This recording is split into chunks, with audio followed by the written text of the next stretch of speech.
Rantai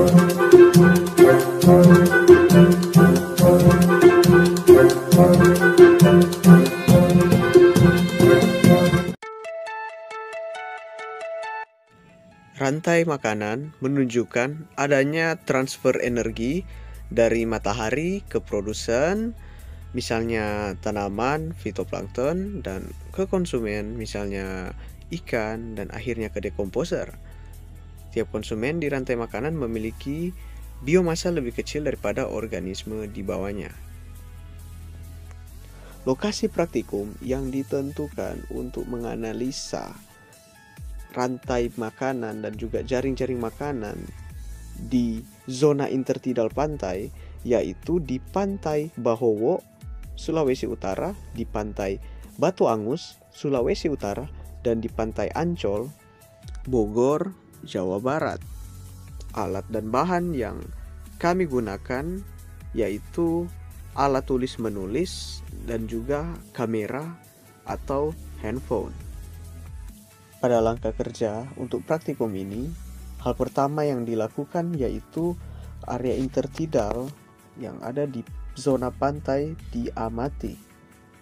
Dan berikutnya biota-biota yang ada di area intertidal itu diamati, dan setelah itu diambil gambar lewat ponsel ataupun kamera.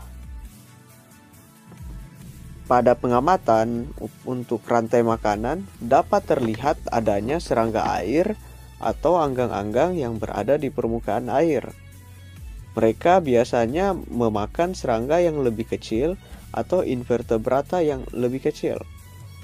Invertebrata tersebut biasanya memakan fitoplankton, dan fitoplankton menghasilkan makanannya sendiri dengan bantuan sinar matahari, sehingga dia disebut sebagai produsen.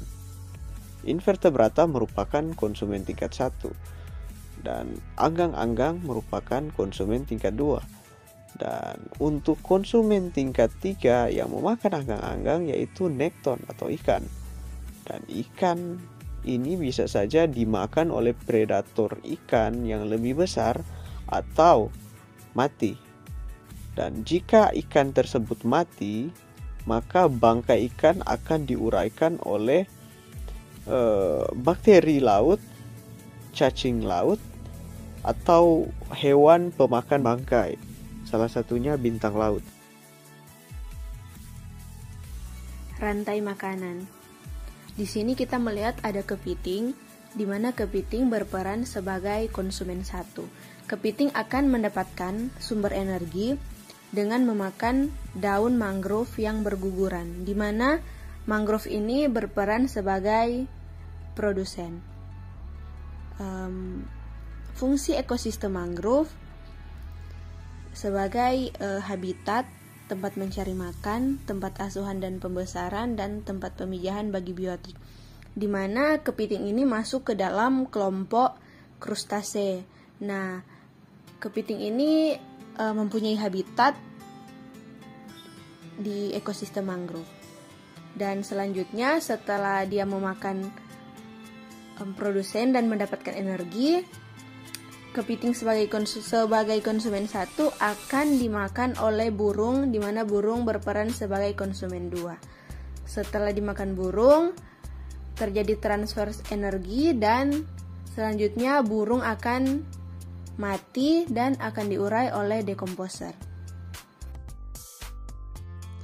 Menurut Imran tahun 2016, ekosistem hutan mangrove merupakan salah satu ekosistem yang memiliki produktivitas tinggi dibandingkan ekosistem lain dengan dekomposisi bahan organik yang tinggi dan menjadikannya sebagai mata rantai ekologis yang sangat penting bagi makhluk hidup yang berada di perairan sekitarnya. Materi organik menjadikan hutan mangrove sebagai tempat sumber makanan dan tempat asuhan berbagai biota seperti ikan, udang, dan kepiting. Produksi ikan dan udang di perairan laut sangat bergantung dengan produksi serasah yang dihasilkan oleh hutan mangrove. Dari textbook yang saya baca yang berjudul Mangrove dan Rahasia Kulinernya oleh Siti Lestari Nainggolan, di situ beliau mengatakan ikan dan udang kecil tersebut mempengaruhi ekosistem secara keseluruhan. Rantai makanan yang terjadi di situ adalah ikan dan udang kecil yang berperan sebagai konsumen satu yang tinggal di mangrove tersebut akan mengambil energi yang dihasilkan oleh mangrove tersebut sebagai produsen. Bisa jadi juga ikan tersebut memakan udang kecil. Lalu, ikan tersebut akan menjadi makanan untuk ikan yang lebih besar yang berperan sebagai konsumen tingkat 2. Lalu, ikan yang lebih besar ini kemungkinan akan dimakan oleh ikan yang lebih besar lagi, yaitu konsumen tingkat 3, atau bisa jadi ikan tersebut akan mati lalu akan didekomposer. Rantai makanan yang ditemukan ada ikan cucut. Rantai makanan yang terjadi pada ikan cucut yaitu di mana makanan ikan cucut tidak terbatas, mulai dari ikan-ikan kecil, ikan besar, kepiting, dan cumi-cumi. Ikan cucut bahkan mampu memakan jenisnya sendiri atau kanibalisme. Faktor-faktor yang dapat merusak jaring-jaring makanan yaitu ada dua, faktor alam dan faktor dari manusia. Faktor alam itu contohnya letusan Gunung Merapi, sedangkan faktor manusia itu contohnya penangkapan ikan yang berlebihan, pengubuman laut, pembuangan sampah plastik di laut, dan kegiatan yang mencemari lingkungan laut. Faktor-faktor tersebut menyebabkan turun dan hilangnya beberapa biota yang seharusnya menjadi sumber makanan bagi predator, sehingga predator juga akan mengalami penurunan populasi akibat berkurangnya sumber makanan. Hal tersebut akan mempengaruhi keseluruhan jejaring makanan pada ekosistem pantai tersebut. Upaya untuk mengurangi kerusakan jaringan makanan di pesisir pantai dan sebagai mahasiswa yang dapat dilakukan yaitu yang pertama, mengadakan kegiatan sosialisasi kampanye pada masyarakat untuk lebih peduli lagi terhadap kelestarian biota laut.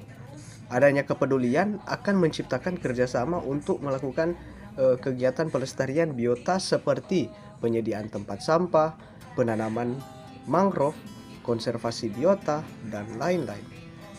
Yang kedua, memberikan aspirasi untuk pemerintah agar menindak tegas pelaku yang mencoba menangkap ikan secara berlebihan atau menghubung laut ataupun mencemari lingkungan. Pada praktikum ini dapat disimpulkan bahwa rantai makanan yang ditemukan di ekosistem Pantai Bahowo itu saling berhubungan satu dengan yang lainnya. Jadi jika contohnya ada gangguan pada ekosistem mangrove, rantai makanan ekosistem mangrove itu akan mempengaruhi rantai makanan di ekosistem lainnya, karena peran biota yang juga ada di ekosistem yang berbeda-beda.